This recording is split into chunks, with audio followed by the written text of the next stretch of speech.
everyone, I'm Brea and welcome to my channel Tales of Tales, and welcome to Reading Booktubers Favorites of 2022. So I did this video last year and I actually ended up finding one of my favorite books of the year. So I'm super excited to do this again this year, and I just really love this video because it helps me get out of my comfort zone for one, and two, it kind of helps me stay hip to what's going on in the book community, you know, keeping my finger on the pulse of what everybody is reading. So the way I decide what books I'm reading for this video is pretty straightforward. So I always watch at least 20 best books of the year videos, and I just read the 5 that are mentioned the most out of those 20. And the way that I choose which 20 videos I watch is literally whatever 20 come up first in my recommendation box algorithm. So that means some people I'm already subscribed to and others are people that I've never watched their channel before, but I also love that because I get to find new booktubers to subscribe to. So I started watching books the day after Christmas, but I did make a predictions list just based on what I thought was going to be mentioned a lot. And so those books that I predicted were Babel, Daughter of the Moon Goddess, Colleen Hoover, any book by Colleen Hoover essentially, Dead Silence, Book Lovers by Emily Henry, The Hacienda, The Weight of Blood, Confessions, and I'm Glad My Mom Died. Obviously you guys see the timestamp on that because I don't want you guys to think I cheated. Okay, so there are the receipts. And this year, the top 5 was pretty straightforward. I didn't have to do any tiebreakers. There was just like a clear 5 that rose to the top. So out of those 5 books, we're just gonna go from the ones that were mentioned the least amount of times to the ones that were mentioned the most amount of times. And so 2 books had 3 votes. And the first one is I'm Glad My Mom Died by Jeanette McCurdy, which I did actually predict on my list. And I mean, I think anybody probably could have predicted this being on the list just because it kind of came out towards the end of the year and there was a lot of hype around this, especially if you were a millennial and you're familiar with Jeanette from Nickelodeon. And then the next book that also had 3 votes was We Spread by Ian Reid. So I obviously didn't predict this, but I'm really glad that it was actually included on the list. I had seen a couple people talk about it and it just seemed like it'd be something that I really enjoy. So while I didn't predict it, I'm glad to be reading it. Okay, and the next 2 books both had 4 mentions each. So first up is Confessions by Kanae Manatu, and I put this on the list just simply because Kayla from Books and Lala had this as a book for her book club, and a lot of people from the live stream really liked this. So I just assumed it was going to be on the list, and look at me. Knowing things, being right. All right, but then speaking of me knowing things, the next book that is on this list that also was mentioned 4 times is Babel by R.F. Kuang. So again, I say look at me knowing things, but I think this was going to be an obvious pick for anybody who watches BookTube. Like, I think everybody knew that this was going to be mentioned a bunch of times. I was surprised that this wasn't the book that was mentioned the most, just out of the videos that I watched, but I'm glad that it's on this list because I'm excited to read it. And then the book that was mentioned the most, being mentioned 5 times out of those 20 plus videos, unfortunately for me, is Book Lovers by Emily Henry. And I say unfortunately because I read People We Meet on Vacation for this video last year and it just wasn't really my cup of tea. I didn't enjoy the dynamic between the 2 main characters, and some of the banter just felt kind of forced, and I didn't enjoy like the communication style of the characters. So we're gonna give Book Lovers a chance. My hopes aren't high though. So here is the ranking in which I think I'll enjoy the book. So I think I'll enjoy Babel the most. Then We Spread, Confessions, I'm Glad My Mom Died, and Book Lovers. One thing I will say about this stack though is that you guys really hit all the genres, okay? Because we have fantasy, we have horror, we have mystery thriller, we have nonfiction, and we have romance. But I'm excited that these are the books that I'm gonna be reading, even though I can't really hold them in my arms. And I'm excited to see if BookTube has taste or not, okay? If BookTube knows what it's talking about. But let's just get into the video and let's see. Okay, so I'm about 60% of the way through I'm Glad My Mom Died by Jeanette McCurdy.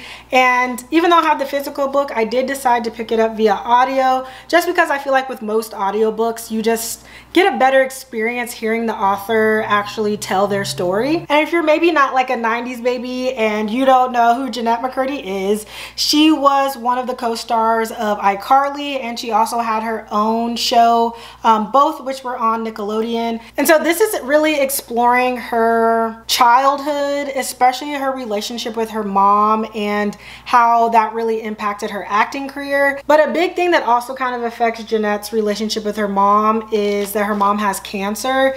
And so this book so far is really interesting because I think going into this, I was expecting, I guess from the get-go, her having a bad relationship with her mom, right? But it's a little bit more complicated than that. We're also learning about like her experience on iCarly and some of the things that were happening while she was on the show, which just like,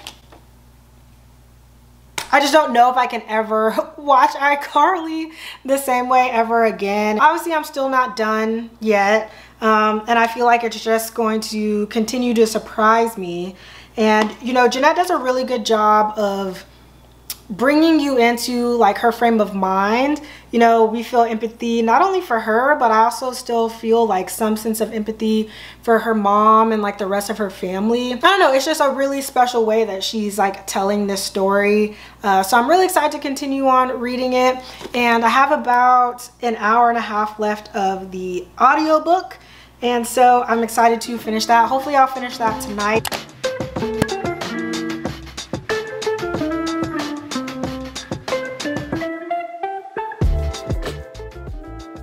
So as you guys saw, I just did a little bit of traveling.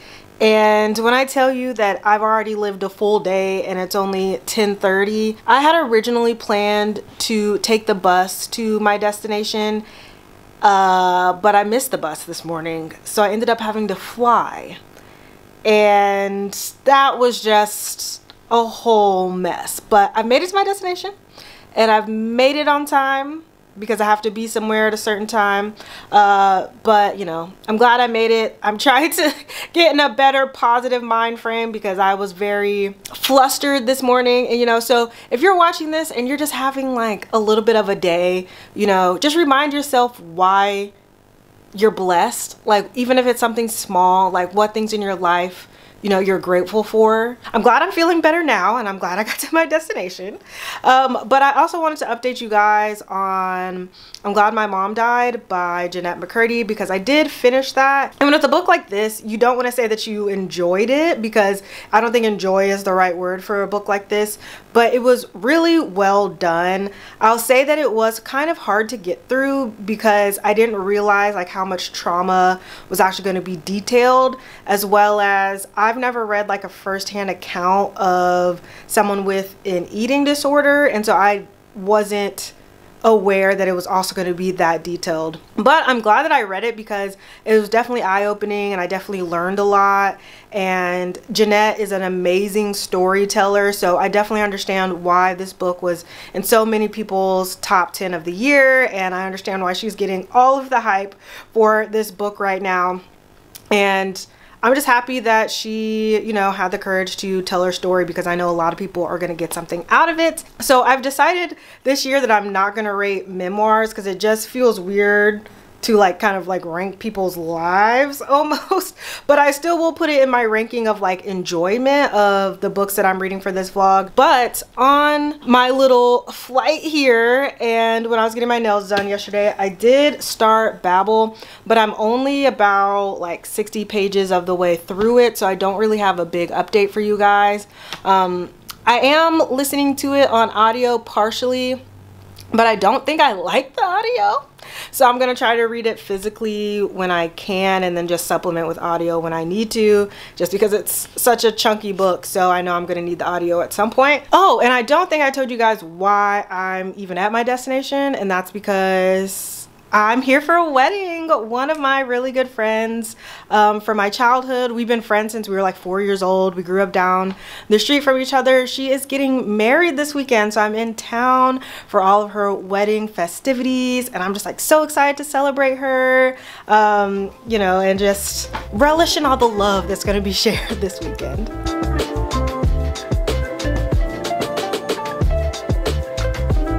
Y'all, this week has drained me, okay? As y'all saw, I went to my friend's wedding, had a blast, but I had to come back and go to work the next day, which I know you're thinking is probably like, well, that's normal, right?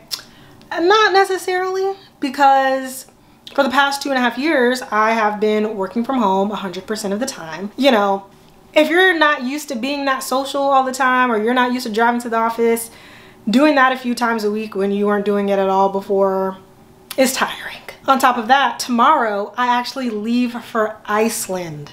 I'm going for my friend's 30th birthday, which I'm super excited about, but obviously that takes a lot of like planning and packing to make sure I have everything because my flight leaves tomorrow morning at 8 a.m. But with that being said, I have not read a single additional word of Babel, and I really don't want to take Babel with me on the plane to Iceland just because I don't want it to take up that much room because it's so big. I did want to at least read one more book before I left for Iceland, so I decided to pick up Confessions, and I'm already halfway through this because I feel like this is going to be a banger. So we open up with this teacher as she's talking to her students, and she's kind of telling them why she is retiring.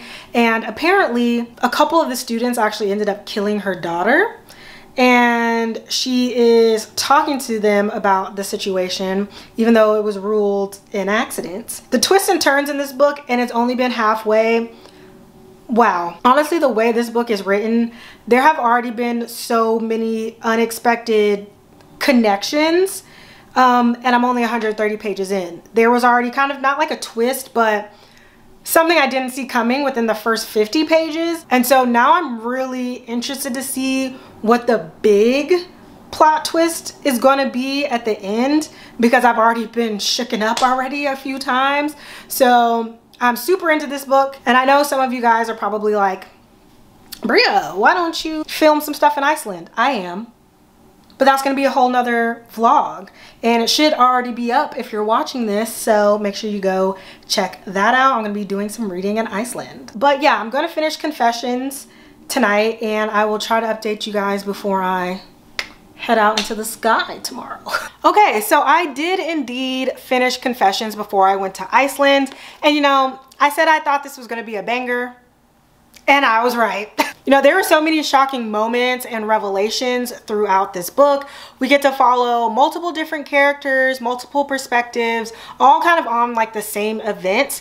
And we kind of get to see how it impacts their lives both day to day and kind of in the overall scheme of things, which it definitely impacted a lot of people, all very differently, but impactful nonetheless. And you know, overall, this is a story about revenge. This is a story about family, a story about regret. And you know, it was able to pack all of that in a pretty short book. It was really quick to get through. It was really easy to digest, and I loved it. So I gave this book 5 stars. I wasn't sure if that was going to happen at the beginning, only because of the nature of this book. You know, we talk about revenge, and we talk about, you know, a child dying. So I wasn't sure how this book was going to end up like ending and wrapping up, but I did feel pretty satisfied at the end. So definitely recommend this. Gave it 5 stars, and I'm glad you guys recommended it to me. So far, you guys have taste, and I'm happy about it. And so since I finished Confessions, I'm now going to pick back up Babel, however you want to say it, by R.F. Kuang. And I'm about 100 pages in at this point. I'm not gonna lie, it is kind of slow going at the beginning. I think we're really just getting a foundation for the backstory and just kind of like how the world works. So in this book, we are following a young orphan boy from Canton, and this young boy's name is Robin.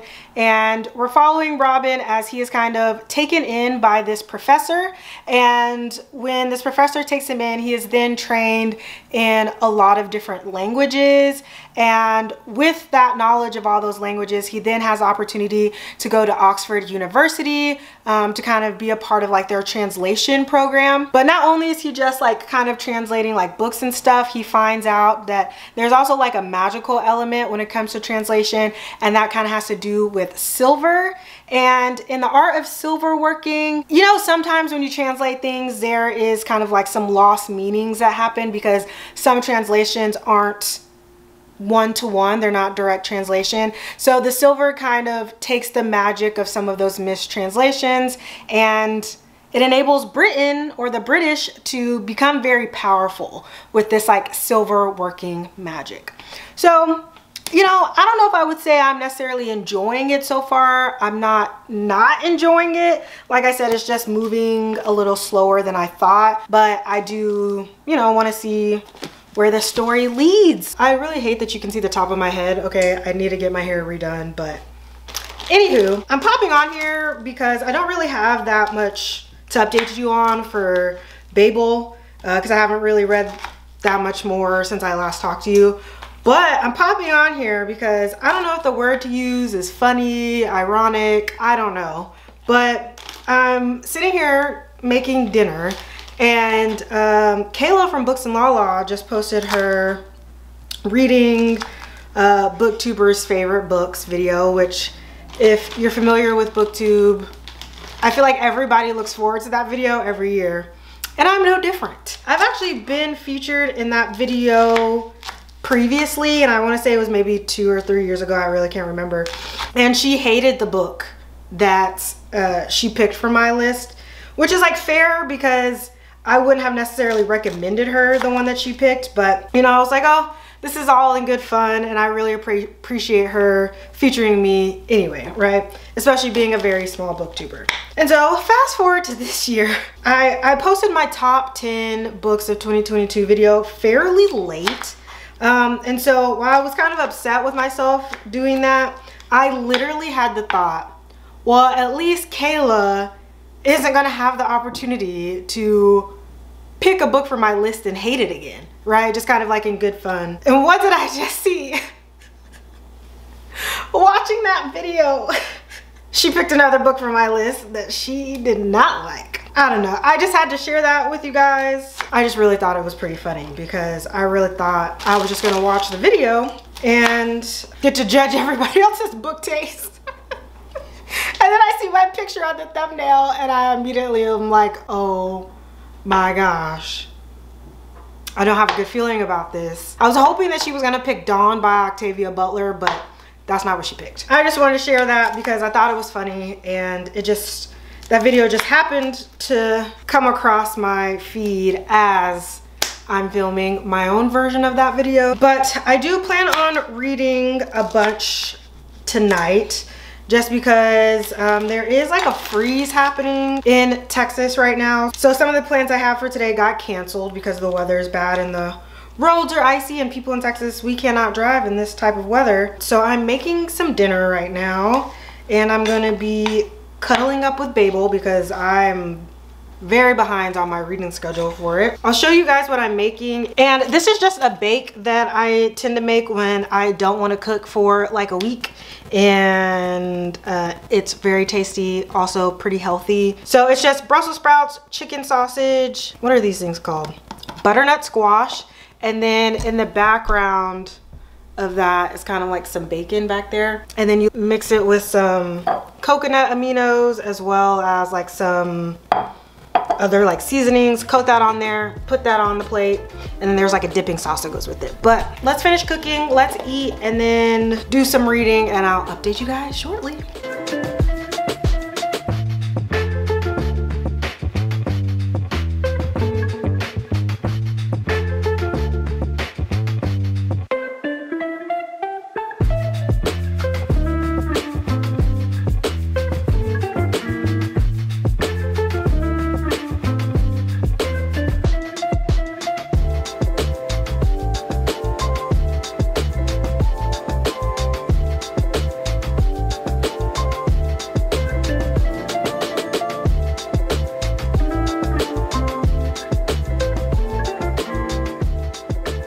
Alright guys, so I'm officially halfway through this book and it is not going well. You know, when I talked to you guys last about Babel, I was saying how it was starting off slow and I just felt like we were just trying to get like the foundations of the world, right? And was hoping that things were gonna pick up from there. No, I feel like I just read another 150 pages of just like background. We just kind of got to a turning point where I feel like our main character has to draw a line in the sand. He has to make a decision, and I can tell that he's not very sure about the decision that he just made. And so I feel like this is kind of where the turning point of the book is gonna happen, where we might start hitting some action now. I'm gonna try to get another hour of reading done or so right now. I'm on my lunch break for work. It is still a snowstorm outside. I was supposed to go into the office today, but the roads are still a little icy, so told us to work from home. So I'm gonna try to get 45 minutes to an hour of this, just because like I really want to finish this. I hate that I have that mentality about reading a book like, oh, I just want to finish it, and not in a I'm so excited about it, I want to finish it way. Just I'm just ready for it to be over. I'm ready for it to whatever's gonna happen to happen. But I'm hoping that my viewpoint on this book changes in the second half of the book, but we'll see.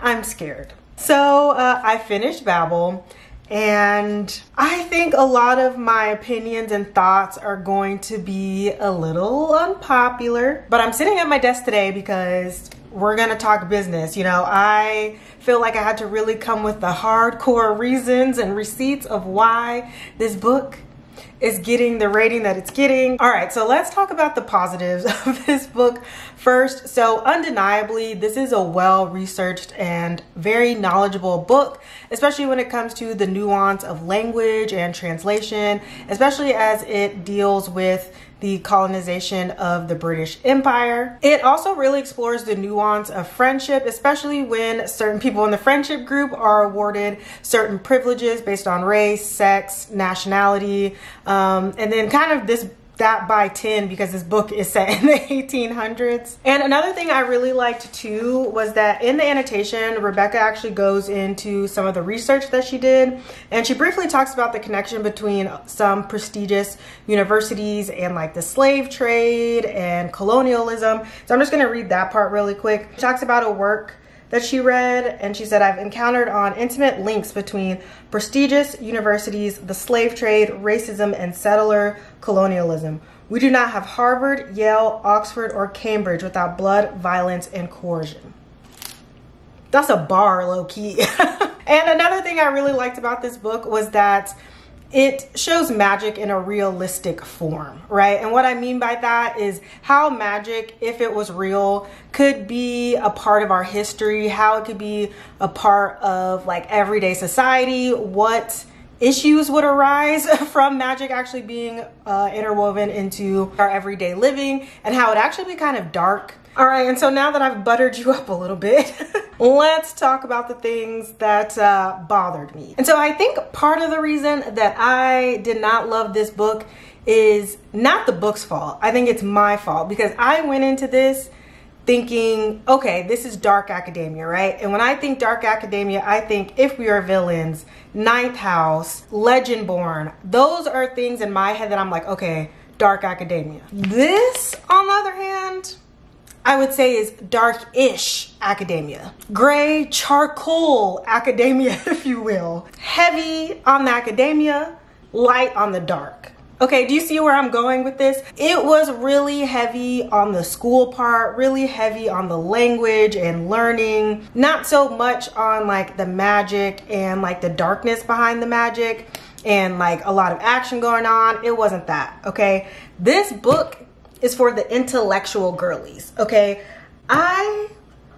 do not consider myself part of that group, okay? And when I say the intellectuals, I mean like, you know, the people who majored in English, read Shakespeare. And I know those are very stereotypical things, but in my head, that's who would like this, okay? And I'm just not that person. And I know that there are gonna be a lot of people who disagree with this next part, but I feel like this exact same story could be told in less pages. And I feel like me saying that the same story could be told in less pages is really kind of ironic considering this whole book is about language. And I think another thing that made me struggle through this a little bit is the characters.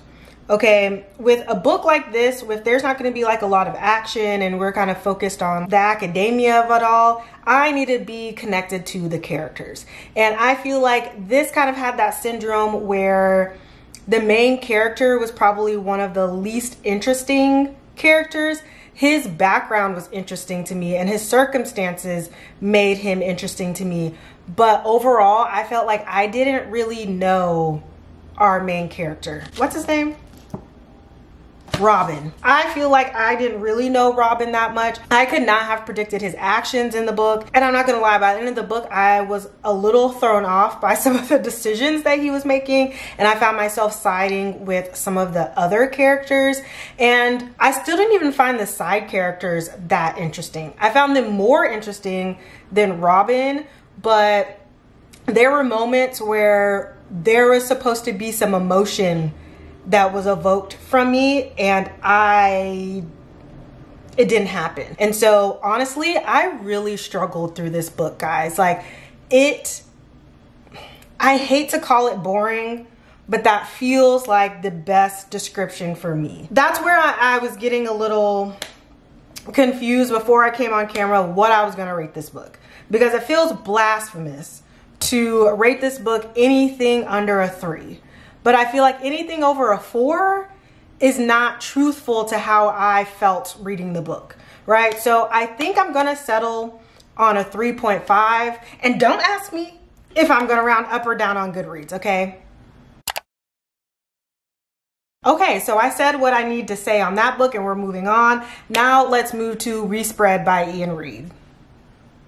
So I'm already about 3/4 of the way into We Spread, and this is about a woman named Penny who in her old age ends up going to this group home, and she is also starting to lose her memory a little bit. She's starting to get a little confused just in her old age, but also while she's at this group home, there's also like this feeling of paranoia there, right? Not only for Penny, but for us as the reader as well. You know, at first I was innocently thinking, what's going on here?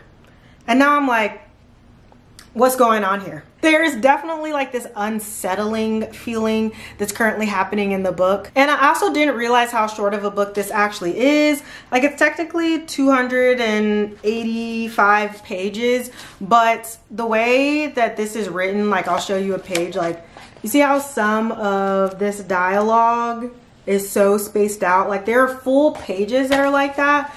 So this book is actually going by a lot quicker than I thought. I'm also really interested to see how this book ends, because all the reviews I've watched on this, people keep saying that they cried at the end, and I'm just not seeing where it's gonna go for me to be crying, but we'll see.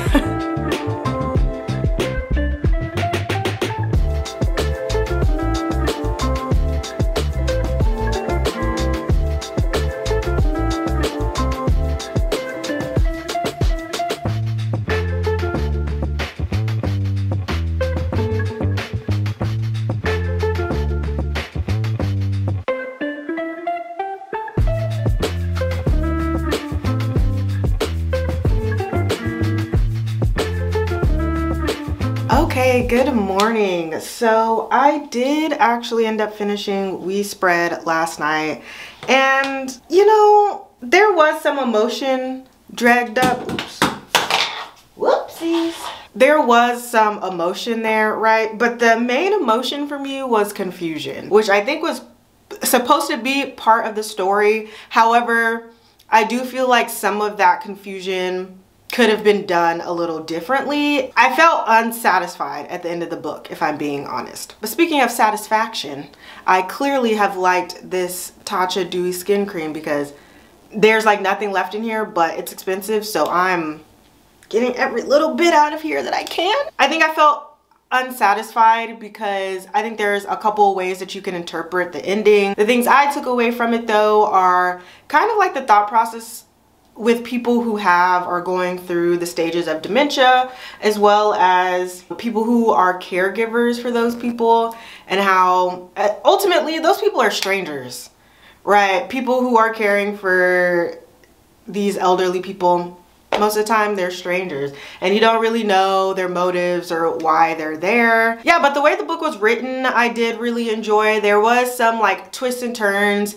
that I enjoyed. As you saw in the clips, I was a little confused. I was a little like, what the fuck is going on? But overall, I enjoyed the writing style. I enjoyed the dialogue that was happening. And you know, I don't read a lot of books that have main characters who are, let's just call them at an age of wisdom. You know, so I feel bad calling people old or elderly, so they're at an age of immense wisdom. And I don't read a lot of books with characters, with main characters like that. So I did enjoy kind of getting that perspective. How do people like do their makeup and their hair and stuff while they're also trying to form coherent thoughts? Because it's clearly very hard for me right now. It's like if I'm talking, I can't be doing something.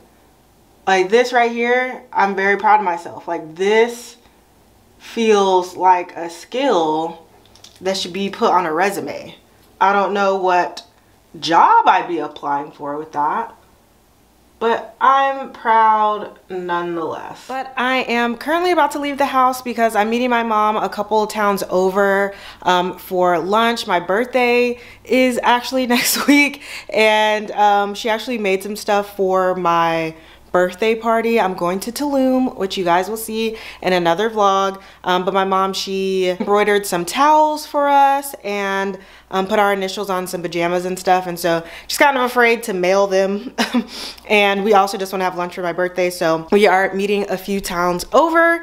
But I do have some thoughts on the like first 50 pages I read of Book Lovers, and so I'll talk to you guys about that on my way to lunch.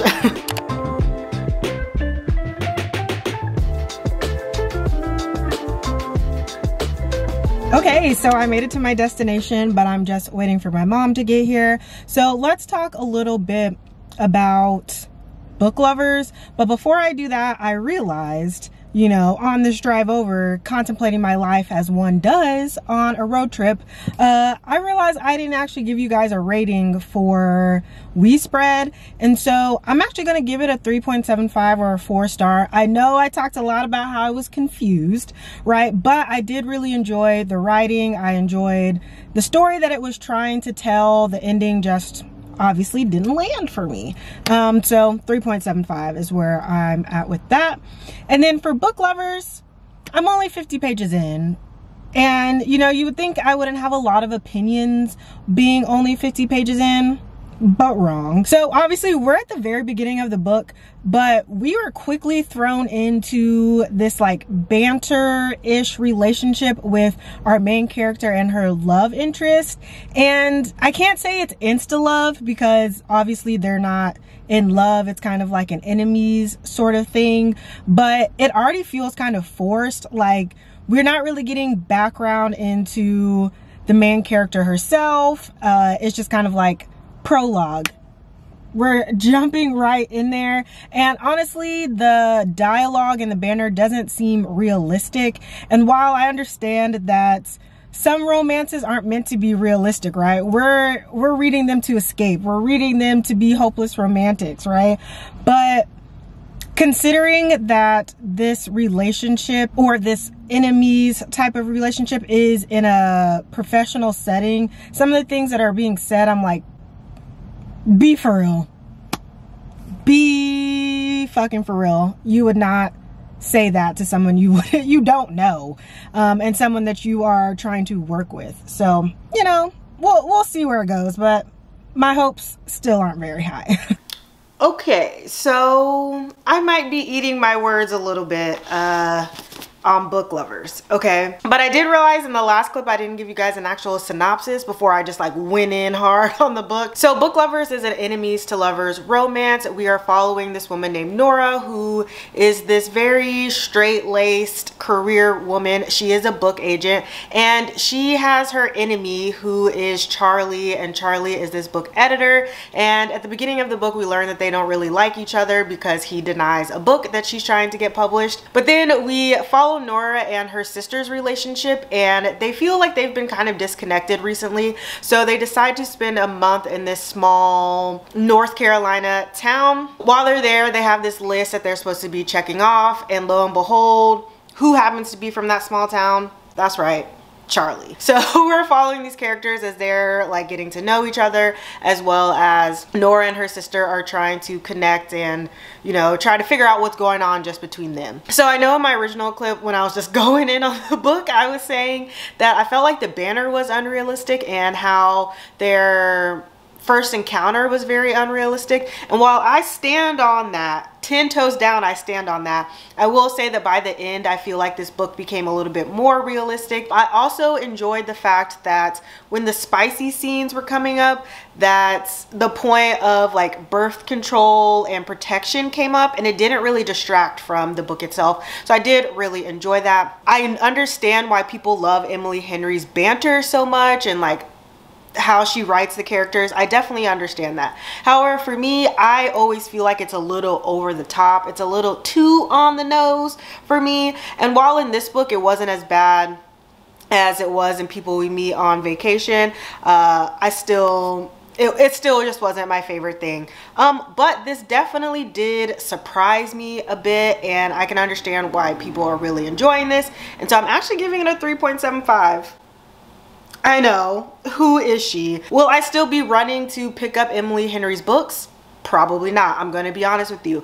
But if another Emily Henry book pops up next year, I still don't know.